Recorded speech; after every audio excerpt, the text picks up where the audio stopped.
नमस्कार दोस्तों। आज बात करते हैं एक ऐसे अनवांटेड चाइल्ड की जिसके पेरेंट्स ने ही उसको एडॉप्शन के लिए दे दिया। आज बात करते हैं उस सक्सेसफुल एंटरप्रेन्योर, उस सक्सेसफुल बिजनेस लीडर की जिसको उसकी ही कंपनी की बोर्ड ऑफ डायरेक्टर्स ने कंपनी से बाहर निकाल दिया। आज बात करते हैं एक ऐसी कंपनी के को फाउंडर की जिसके प्रोडक्ट सिंबल ऑफ स्टेटस है। आज बात करते हैं एप्पल के फाउंडर और सीईओ स्टीव जॉब्स की। स्टीव जॉब्स का जन्म 24 फरवरी 1955 में सैन फ्रांसिस्को, कैलिफोर्निया, यूएस में हुआ था। उनके बायोलॉजिकल फादर का नाम अब्दुल फतेह जंदाली और बायोलॉजिकल मदर का नाम जोआत्री सिम्पसन था। उनकी biological mother unmarried under graduate 22 years की कॉलेज स्टूडेंट थी। इसलिए स्टीव्स के बायोलॉजिकल पेरेंट्स उन्हें अपने साथ नहीं रखना चाहते थे और उन्होंने स्टीव्स को अडॉप्शन के लिए दे दिया। हालांकि बाद में स्टीव्स के बायोलॉजिकल पेरेंट ने शादी भी कर ली, पर स्टीव्स ने अपने बायोलॉजिकल पेरेंट्स के साथ कोई रिलेशन नहीं रखा, परंतु वह अपनी बायोलॉजिकल सिस्टर मोना सिम्पसन से काफ़ी क्लोज रहे। स्टीव को कैलिफोर्निया में रहने वाले Paul jobs and Clara jobs ने अडॉप्ट कर लिया। स्टीव्स की रियल मदर चाहती थी कि स्टीव को अडॉप्ट करने वाले पेरेंट्स एटलीस्ट ग्रेजुएट हों, पर Paul and Clara middle class family से बिलोंग करते थे और बहुत ज़्यादा एजुकेटेड नहीं थे, पर उन्होंने स्टीव को कॉलेज भेजने का प्रॉमिस किया। समय बाद पॉल एंड क्लारा स्टीव के साथ कैलिफोर्निया को छोड़कर लॉस एल्टास में शिफ्ट हो गए और यहाँ पर स्टीव की मुलाकात हुई स्टीव बुजनियाक से। स्टीव की तरह बुजनियाक को भी इलेक्ट्रॉनिक आइटम से बहुत प्यार था। स्टीव ने अपने इसी फ्रेंड बुजनियाक के साथ आगे चलकर एप्पल की शुरुआत की थी। स्टीव की एजुकेशन की बात करें तो स्टीव ने हाई स्कूल के बाद ओरेगन के रीड कॉलेज में एडमिशन लिया, परंतु कॉलेज की फ़ी ज़्यादा होने की वजह से उन्होंने कॉलेज बीच में ही ड्रॉप आउट कर दिया। हालांकि कॉलेज से ड्रॉप आउट होने के बाद भी लगभग 18 महीने तक वो कैंपस के आसपास ही रहे और जो भी क्लासेस उन्हें इंटरेस्टिंग लगती थी उसे वो अटेंड कर लेते थे। इसी बीच उन्होंने कैलीग्राफी की क्लासेस भी ली। कैलीग्राफी बेसिकली अक्षरों को क्रिएटिव और अच्छे ढंग से लिखने की आर्ट होती है। ये स्टीव जॉब्स की लाइफ का वह टाइम था जब वो अपने दोस्तों के हॉस्टल के रूम में फर्श पर सोते थे। पैसों के लिए वो कोको कोला की खाली बॉटल्स को बेचते थे और हफ्ते में एक बार भरपेट खाना फ्री में खाने के लिए 7 किलोमीटर दूर इस्कॉन टेम्पल जाते थे।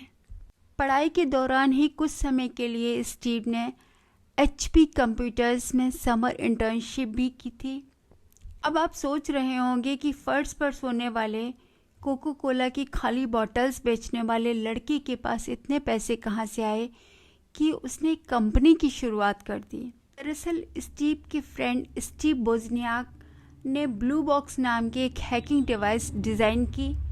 इस डिवाइस के थ्रू इंटरनेट नेटवर्क को मैनिपुलेट करके फ्री में लॉन्ग डिस्टेंस कॉल किए जा सकते थे। इसके बाद स्टीव ने बोजनियाक के साथ मिलकर ब्लू बॉक्स नाम के कई डिवाइसेस तैयार करके इनको बेचना शुरू कर दिया। स्टीव ने ये डिवाइसेस अपने ही कॉलेज में $150 में बेचना शुरू किया, पर इसकी वजह से टेलीफोन कंपनीज को काफ़ी लॉस होने लगा और बाद में पुलिस के डर से उन्होंने इसे बंद कर दिया। पर अब तक उन्होंने इस ब्लू बॉक्स डिवाइस से अप्रॉक्स $6,000 कमा लिए थे। स्टीव जॉब्स हमेशा कहते हैं कि अगर ब्लू बॉक्स नहीं होता तो एप्पल कभी शुरू नहीं होता।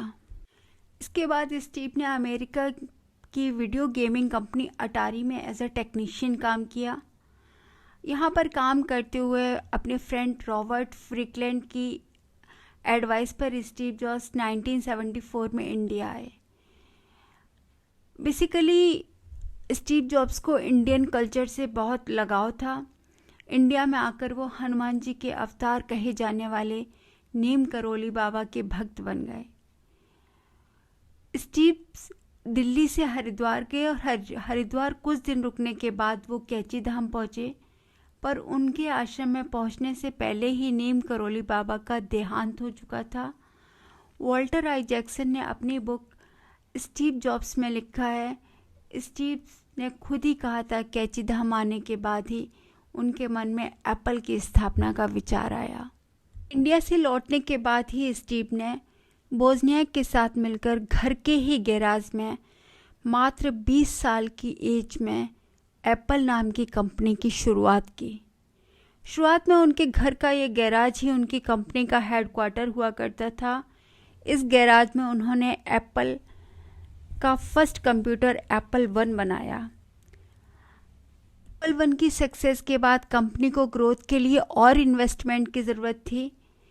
इसके लिए बोजनियाक ने अपना साइंटिफिक कैलकुलेटर और स्टीव जॉब्स ने अपनी वॉक्सवैगन को बेच दिया। यही साल उन्होंने एप्पल का सेकंड कंप्यूटर एप्पल 2 लॉन्च किया और उनकी ये लॉन्च बेहद सक्सेसफुल रही। उनकी कंपनी की वैल्यूएशन अगले 3 सालों में $118 मिलियन तक पहुंच गई। ईयर 1980 में स्टीव की एप्पल कंपनी वर्ल्ड की एक रेपुटेटेड कंपनी बन चुकी थी और स्टीव जॉब्स 25 साल की एज में अमेरिका के 500 रिचेस्ट पीपल की लिस्ट में आ चुके थे। पर एप्पल को एक बड़ा झटका उस समय लगा जब उसने एप्पल 3 और लीजा कंप्यूटर्स लॉन्च किए। ये दोनों प्रोडक्ट बुरी तरह फ्लॉप हो गए। कुछ ऐसा ही एप्पल की मोस्ट अवेटेड मैकिन्टोश के साथ भी हुआ। एप्पल मैकिन्टोश भी बुरी तरह फ्लॉप हो गया। उस समय एप्पल मैकिन्टोश डिवीज़न के इंचार्ज स्टीव ही थे, इसलिए स्टीव को ही इन सब का जिम्मेदार मानते हुए कंपनी के बोर्ड ऑफ डायरेक्टर्स ने उन पर कंपनी छोड़ने का प्रेशर बनाया। 17 सितंबर 1985 में स्टीव ने अपनी ही कंपनी से रिज़ाइन कर दिया। उनके साथ उनकी कंपनी के 5 और लोगों ने भी रिज़ाइन कर दिया। स्टीव अपनी ही कंपनी से निकाले जाने के बाद भी डिप्रेस्ड नहीं हुए, बल्कि नेक्स्ट कंप्यूटर के रूप में उन्होंने एक नई शुरुआत की। पर नेक्स्ट कंप्यूटर भी एप्पल कंप्यूटर की तरह काफ़ी कॉस्टली था, इसलिए वक्त को देखते हुए स्टीव ने नेक्स्ट को एक सॉफ्टवेयर कंपनी में बदल दिया। 1986 में स्टीव ने एक ग्राफिक्स कंपनी पिक्सर मूवी खरीदी और डिज्नी के साथ पार्टनरशिप कर ली। 1996 में एप्पल ने स्टीव से नेक्स्ट कंप्यूटर्स खरीदने की बात की और $427 मिलियन में ये डील फाइनल हुई। इस समय एप्पल बुरे वक्त से गुजर रही थी। स्टीव ने CEO के रूप में एप्पल कंपनी में वापसी की। स्टीव के साथ नेक्स्ट कंपनी का ऑपरेटिंग सिस्टम X भी था। बाद में यही operating system Mac operating system या मैक OS के नाम से पॉपुलर हुआ।